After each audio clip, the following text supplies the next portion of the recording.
وَلَقَدْ أَنزَلْنَا إِلَيْكَ آيَاتٍ بَيِّنَاتٍ وَالَّذِينَ يَجْتَنِبُونَ كَبَائِرَ الْإِثْمِ وَالْفَوَاحِشِ وَإِذَا مَا غَضِبُوا هُمْ يَغْفِرُونَ۔ یہ اجر ان لوگوں کے لیے ہے جو کبیرہ گناہوں سے اپنے آپ کو بچا کے رکھتے ہیں۔ یہ پہلے میں آپ کو بتا چکا ہوں، اولین مخاطبین تو قریش مکہ تھے، اس کے قرآن ان کے سامنے اترا۔ اب اللہ تعالیٰ کہہ رہے ہیں یہ جو تمہیں دنیا میں دیا گیا اس کی تو کوئی حیثیت ہی نہیں ہے، یہ تو بطور امتحان ہے اور متاع دنیا ہے، فانی ہے، باقی نہیں ہے۔ اجر اللہ کے پاس ہے، کس کو ملنا ہے؟ ان کو ملنا ہے۔ تو لامل ایسی صفات والے موجود ہوں گے تو ان کی نشاندہی کی گئی ہے۔ تو اس آیت کے اولین مصداق اصحاب رسول اللہ صلی اللہ علیہ وسلم ہیں امتیوں کے اندر، ورنہ نبی تو اولین مصداق۔ قرآن بھرا پڑا ہے اصحاب رسول کی تعریف سے، اور آج اس سوشل میڈیا کی نحوست ہے۔ کوئی بات نہیں، کفر کب تک خیر منائے گا؟ پہلے کفر کتابوں میں تھا تو اب سوشل میڈیا پہ آ چکا، کوئی بات نہیں۔ تکلیف تو ہمیں ہوتی ہے، لیکن اس میں بھی اللہ کی حکمت پوشیدہ ہے، کیونکہ کل تک کفر بک کے بھی وہ اپنے آپ کو چھپاتے تھے، ہمارے پڑھے لکھے بھی کہتے تھے نہیں یہ مولوی ویسے ہی کفر کے فتوے لگاتے ہیں۔ اب ہمیں کہنے کی ضرورت ہی نہیں، سوشل میڈیا بھرا پڑا۔ کس طرح ابو بکر پہ فتوے لگ رہے ہیں، کس طرح عمر فاروق پہ فتوے لگ رہے ہیں، کس طرح اصحاب رسول پہ فتوے لگ رہے ہیں، پھر بھی ماشاءاللہ مسلمان ہیں۔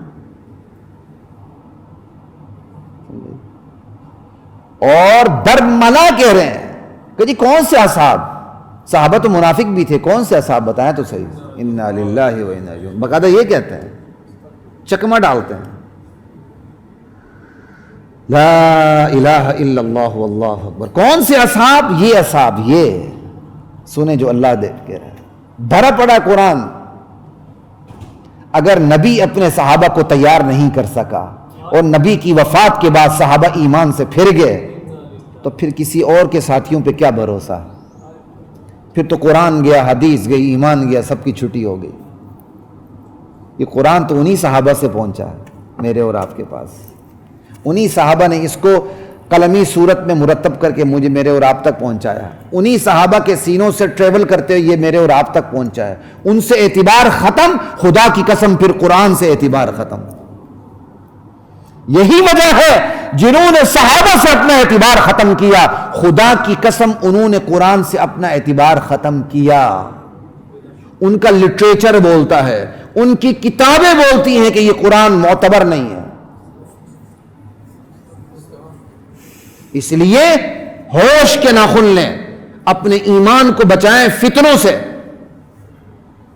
فتنوں سے بچنے کے لیے فتنوں سے آگہی ضروری ہے، فتنوں سے آگہی قرآن سے ہوگی۔ قرآن پڑھیں، ایمان کا پتہ چلے گا، جب ایمان کا پتہ چلے گا ایمان سے متصادم فتنوں کا بھی پتہ چلے گا انشاءاللہ۔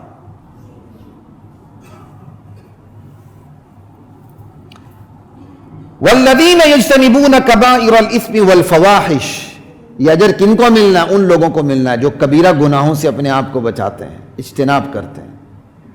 چوری، قتل، ڈکیتی، فساد فی الارض، بے امنی، والفواحش، اور فحش کاموں سے اپنے آپ کو بچاتے ہیں۔ زنا، بدکاری، لواطت، بے حیائی، ننگا پن، لباس میں بھی، طور طریقوں میں بھی، چال ڈال میں بھی، گفتگو میں بھی۔ آج ادائیں بکتی ہیں، ادائیں بکتی ہیں، یہ شکل بکتی ہے، یہ لہجہ بکتا ہے۔ شاید آپ کو مجھ سے زیادہ پتہ ہوگا، جو یہ مشہوریاں آپ ٹی وی میں دیکھتے ہیں، اس میں چہرہ اور ہوتا ہے، آواز اور ہوتی ہے۔ بہت سے ساتھیوں کو یہاں پتہ نہیں ہوگا۔ یہ نہ سمجھیں کہ کوئی مشہوری لے کر آتی ہے یا آتا ہے تو آواز بھی اس کی ہوگی۔ یہ دنیا اتنی ترقی کر چکی ہے، ہر چیز کو وہ الگ الگ لے رہی ہے۔ کسی کا چہرہ اچھا ہے، چاہے وہ جتنا ہی بدنما کیوں نہ ہو، فوٹوجینک ہے، میڈیا پہ کیمرہ اس کو اچھا دکھاتا تو اس کو لاتے ہیں۔ اب اس کی آواز اچھی نہیں، اس کی آواز کسی اور کی ڈب کر دیتے ہیں، ملا دیتے ہیں، وہ ایک مشہوری بن کے سامنے آ جاتی ہے۔ پھر ہمارے لوگ اسے حورعین سمجھ کے اس کے پیچھے پڑ جاتے ہیں۔ شیطان کے تو اپنے کیا کہتے ہیں حملے ہیں نا، شیطان کے اپنے حملے. لہجے بکتے ہیں، ادائیں بکتی ہیں، صورت بکتی ہے، لباس بکتے ہیں، ننگا پن بکتا ہے، بے حیائی بکتی ہے. سوشل میڈیا میں کوئی چیز اس طرح وائرل نہیں ہوتی جس طرح ننگا پن اور حیاسوز ادائیں وائرل ہوتی ہیں. آپ اچھی سے اچھی بات کو سوشل میڈیا پہ لے آئیں، آپ کو مغز ماری کرنی پڑتی ہے کہ یار یہ اچھی بات کس طرح لوگوں تک پہنچے. لیکن اگر وہ ایک اچھی بات کسی بڑے چینل کے تھرو آئے گی، آرام سے بیٹھے رہو، لاکھوں میں چلی جاتی ہے.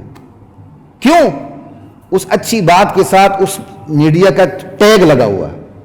یہ تو ہم آئے روز مشاہدہ کرتے ہیں. اور اب ہمارے نوجوان، پہلے تو نوجوان بچیوں کی فکر تھی، خدا کی قسم اب فکر نوجوان لڑکوں کی ہے، ٹین ایجر لڑکوں کی، 7 سال 8 سال 10 سال 12 سال. اور معذرت کے ساتھ کے پی کے لڑکے زیادہ ملوث ہیں اس میں، کسی کو اچھا لگے برا لگے، کیونکہ چمڑی گوری ہے. وَلَقَدْ